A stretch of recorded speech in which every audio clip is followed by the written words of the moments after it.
right, man. I got some interesting stuff, bro. Not gonna hold y'all up. Let's get into it. So, a lot of people was, I didn't know, so they sent it to me. So I'm saying, I don't know how much the bonuses was. Jamel Charlo, he beat Castanos. He beat Castanos to get the Undisputed bonus. His was $10 million. So we're gonna talk about Joshua and Wilder too. So it says Blizzy Blah Wilder, talked to Wilder allegedly about his contract with PBC and how much he would get in the bonus for Undisputed. $20 million if Wilder became undisputed. Heyman made sure Wilder didn't sniff Undisputed because $20 million to fight guaranteed, and then $20 million for him defending Undisputed. That's $40 million a fight Wilder was going to be getting. So I didn't even read that part. So if Wilder was getting $20 million guaranteed, he become undisputed, he was getting 20. So every fight he defended his undisputed title, that was an extra 20 million in addition to his title. So maybe that kind of gave a little bit of insight on why Wilder didn't unify with Charles Martin either. So I mean, this is some bread. You got to remember, it was alleged that, and all this is allegedly, it was alleged that Al Heyman got $1 billion, already from, alleged Wilder and Reed, who were and they're now defunct, right? So he got, it was, I didn't know they was getting 20 every time they defended it. So maybe I would have think if they wanted to continue to defend it, maybe Al would work with the sanctioned bodies to have them strip them. That's just my assumption. So they couldn't keep getting paid 20 million. Now you probably ask yourself, why put that in the contract?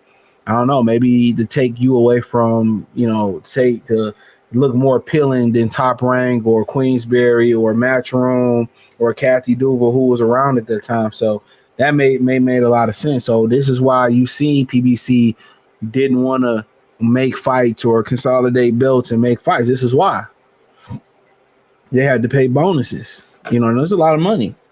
Blank said Spence and everyone else at 47 will get 10 million like little Charlo. So everybody else was getting like 10. He said, Blank said 50 million was real to fight Joshua, but Heyman and Eddie was working together not to make the fight for both parties. Blank said phone calls he heard between Eddie and Heyman, the fight wasn't big enough for Wilder and Joshua, for what they were asking to fight each other. So Heyman and Eddie both agreed they needed to fight.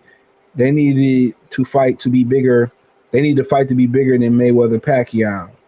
So basically what they were saying was, they was trying to build the fight up. So whatever Joshua and Wilder was asking for, maybe Joshua, they had the 50 for Joshua. Maybe Wilder like, hey, I deserve 50, 55, and maybe they like, hey, man, guarantee 100 million, 90 million, $80 million purse. Like, no, we're not doing that.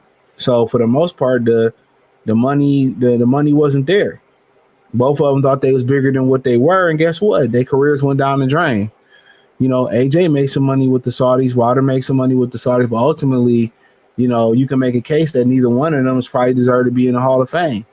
Had they fought each other, they could have been retired in the shade, fighting Jake Paul, coming back, fighting when they wanted to, but they didn't fight each other.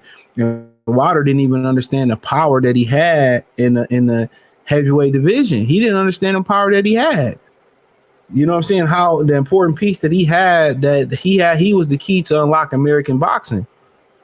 And for the most part, he probably got to look at Al Heyman a little different too, because guess what Al Heyman did? He made Charles Martin, who was with PBC, he made him make Joshua undisputed champion. Make Joshua a champion. Well, he should have ran that belt over to you, but that's what you're dealing with. When you're dealing with a capitalist, somebody that's just strictly focusing on money. Deontay had to look kind of funny. I could have been a unified champion, but you made Joshua champion because of a dollar. And then also it was rumored because he wanted to, basically steal Joshua away from Eddie Hearn, or also there was rumors out there that he wanted to, get close to the Saudis. You got to remember, Eddie Hearn had to plug to the Saudis first. And that's because they liked Anthony Joshua. They wanted to invest in Anthony Joshua. So for the most part, they were saying the fight wasn't big enough. So once again, these spoiled ass fighters who've been getting overpaid every step of the way, you know, they wanted to get paid huge money for fights that wasn't huge money fights. They think they bigger than what they are. And this is what happens when we overpay them. And this is the last line. He said, Heyman game plan for boxing, overpay the fighters, give them the money that they don't deserve, put on shitty fights and try to cash out his favorite fighter with the big fight. And that's what it is. Instead of, you know, building the fighter up, grooming the fighter the way they need to be groomed to be prepared for the big fight. When they make the big fights, it's a grand closing it. You know, when you make these big fights, whether it's Thomas Hearns, Sugar Ray Leonard, you know, some of these fights that happen, Ali listing, it's a cash in. You supposed to believe in your fighters. You should be prepared to cash in, not cash out. And a lot of these dudes, you know, every time PBC do a big fight, it's really a cash out. All right, let's cash this guy out. It ain't that, oh, we groomed him, we believe in him. He win this fight, you know, the dough gonna be pouring in. We're gonna have more fights behind us. No, they want one big fight and let's get out of here. One big fight, let's get out of here. One big fight, let's get out of here. They don't believe in their fighters. All this shit was a fucking scheme, man. It was a scheme. And they put that shit in the contract to make the contract more attractive to the fighters. And the fighters probably didn't even think of like, oh, this man ain't gonna never let us get this he ain't gonna never let us fight for Undisputed. They ain't even think about that. He ain't gonna never let us fight for Undisputed. And he never was. He let Charlo do it, and that probably had, I don't know why they let Charlo do it, but he was a one-off, probably to just give niggas hope. Probably just to give niggas hope.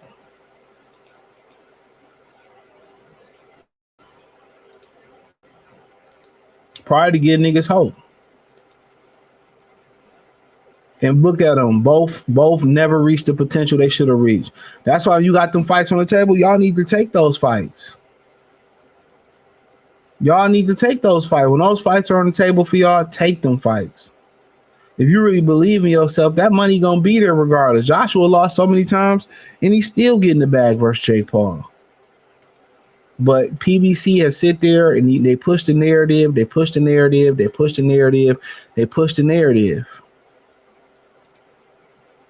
They pushed in that push. I'm trying to survive on 9 to 5. You know, they sit here, they push, and ain't nobody become shit over there. Ain't nobody become shit. Ain't nobody reach their potential. Ain't nobody become shit over there. All Al did was boss up and take y'all fucking money. That's all he did. It was the greatest finesse in history. He finessed the game. Y'all sit here and y'all was looking at y'all money. Y'all wasn't looking at the bigger picture. Y'all just was looking at y'all dough. Y'all looking at the bonuses in the contract, not knowing that the bonuses was unobtainable.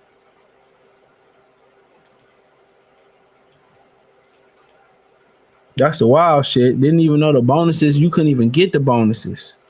They was just there to make the contract look sexy. Crazy world, bro. Crazy world. Crazy world. But ultimately, this is what you got. This is what you get. Give me what you got. Full poke, chop.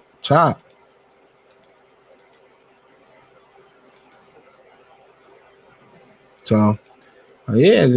So basically, Joshua and Wilder wanted a whole bunch of money that they didn't deserve. They wanted a whole bunch of money that they didn't deserve. So, for inquiring minds that was worried about why that fight didn't happen, you know what I'm saying? They both wanted a whole bunch of money. And that's the problem. I deserve this, and they ain't deserve shit. If the supply ain't there, how you deserve something that the demand? I mean, the demand ain't there. How do you deserve something and the demand ain't there?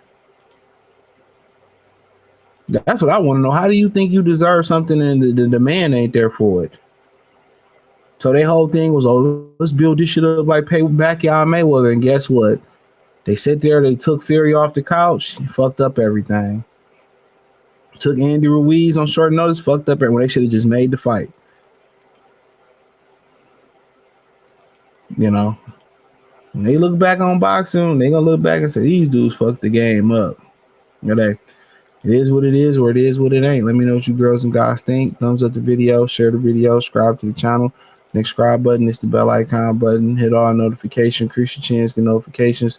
We go live and drop video. Appreciate y'all for supporting the channel. Let me know what you think in the comment section. Check out the Box Rumor playlist. Peace.